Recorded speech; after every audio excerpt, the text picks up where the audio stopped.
విధాలుగా ఆదుకుని వారి సంక్షేమమే లక్ష్యంగా కాంగ్రెస్ ప్రభుత్వం పనిచేస్తోందని ఎమ్మెల్యే చిట్టెం పన్నికారెడ్డి అన్నారు. రైతుల రుణాలు మాఫీ చేయడం పట్ల ఆనందాన్ని వ్యక్తం చేస్తూ నారాయణపేట జిల్లా మరికల్ మండల కేంద్రంలోని ఇందిరాగాంధీ కూడలిలో ముఖ్యమంత్రి రేవంత్ రెడ్డి చిత్రపటానికి రైతులతో కలిసి పాలతో అభిషేకం చేశారు. ఎన్నికల్లో ఇచ్చిన హామీ మేరకు రైతులకు సంబంధించి 2 లక్షల రూపాయల బ్యాంకు రుణాలు మాఫీ చేస్తున్నామని అన్నారు. రైతులు బాగుంటేనే దేశం బాగుంటుందని, అందుకు అనుగుణంగా సీఎం రేవంత్ రెడ్డి పనిచేస్తున్నారని అన్నారు.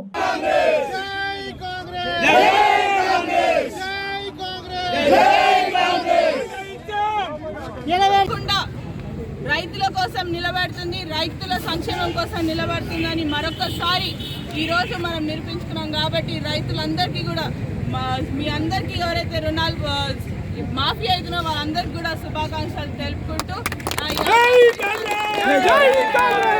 రైతులకు అందరికీ కూడా చాలా సంతోషకరమైన రోజు. ఎందుకంటే ఏదైతే హామీ ఇచ్చినామో ఎలక్షన్ అప్పుడు రుణమాఫీ చేస్తామని చెప్పి ఈరోజు దానికి మొదటి మెట్టుగా మొదటి ఫేజ్లో ఈరోజు 1 లక్ష లోపల రుణాలున్న రైతులందరికీ కూడా రుణమాఫీ జరగబోతుంది. 4 గంటలకి మన ముఖ్యమంత్రి గారు చేయబోతున్నారు.